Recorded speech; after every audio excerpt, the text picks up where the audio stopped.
It's personal between me and you, and I'm going to do you some serious harm, you big stiff idiot. The untouchable True School Sports Empire proudly presents something the boxing games are missing. Hey, what's going on? It's your boy BT, and I came here to talk some boxing with the thousands of True School Sports subscribers.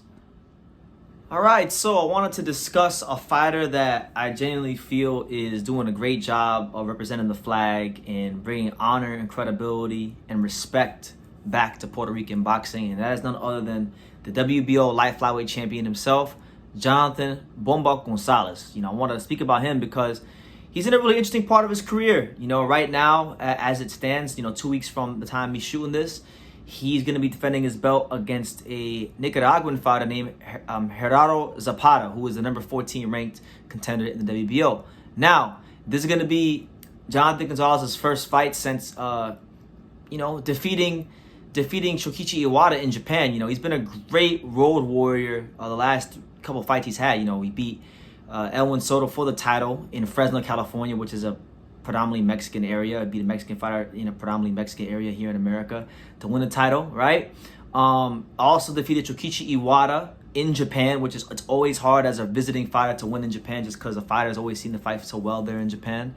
And then now he's fighting Zapata, who I don't know a ton about. He's 14-1-1 with 5 knockouts, but he's a Nicaraguan fighter from Managua, and they're fighting in Managua, Nicaragua. So I'm not sure what kind of advantage that I'll give him, if any, but nonetheless, Jonathan Gonzalez being a great road warrior once again by fighting him. Now, I'm not making this video really to talk about that fight. I feel like it's a fight that Jonathan Gonzalez should win. He's a top flight fighter.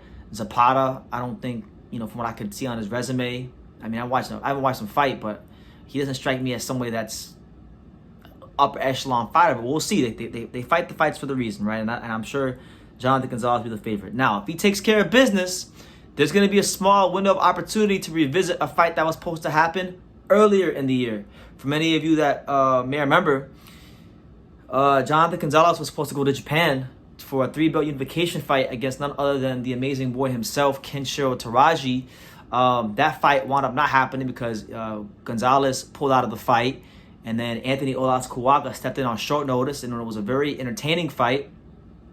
And Kenshiro stopped him. So then Kenshiro had to fight Hecky Butler recently to honor his mandatory defense, and now Kenshiro's next fight, because he cleared his mandatory obligation, could be a voluntary or unification fight.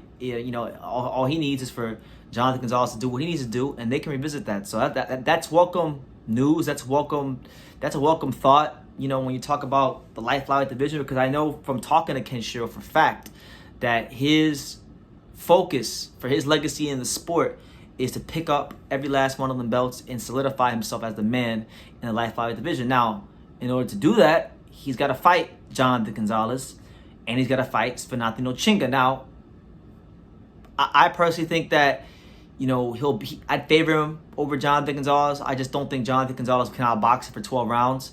And I think Jonathan Gonzalez would eventually probably get hurt by Kenshiro in that fight and more likely get stopped. But they fight the fights for a reason. It's all part of the process in the road to Undisputed. I'm going to be monitoring the situation very closely because, look, Jonathan Gonzalez hasn't fought for almost a year. He hasn't fought since last November. Kenshiro, has a voluntary now, but he won't have a voluntary forever, right? He's gonna have to keep his career going and make some things happen. So hopefully there's no funny business. I don't suspect there to be any funny business. Jonathan Gonzalez is a real fighter.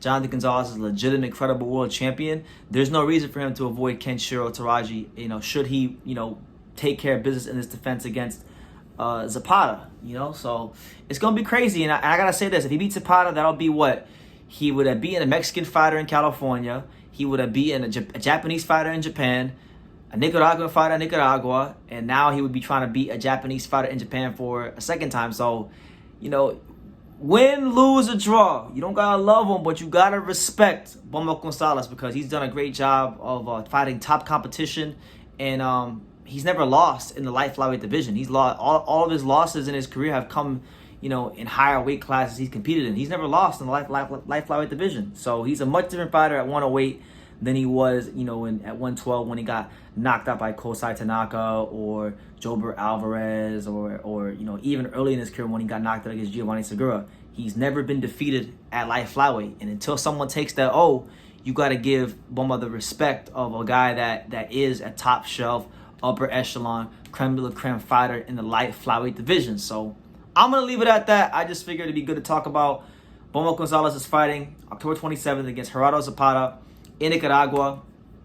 If he takes care of it, we want Kenshiro Teraji next because we need clarity as to who is who in the light flyweight division. And listen, if Jonathan Gonzalez beat Kenshiro, that's going to take his reputation in the sport to another level. So should be a good fight when it happens. I favor Kenshiro, but I just want to get to the fight. So best of luck to him against Gerardo Zapata. And let me know what you guys think. What do you guys think about Jonathan Gonzalez potentially unifying titles with Kenshiro in the early part of 2024? Leave your comments down below. Make sure you guys take the time to subscribe. And like I say in every single one of these videos, you can love me or you can hate me, but I'm just a kid from Daniel. So until next time, take care, guys. Thank you for watching another video on the untouchable True Street Sports Empire. We're here at the Hatanaka Boxing Gym in Nagoya, Japan. And for more great videos just like this one, make sure you guys click right here.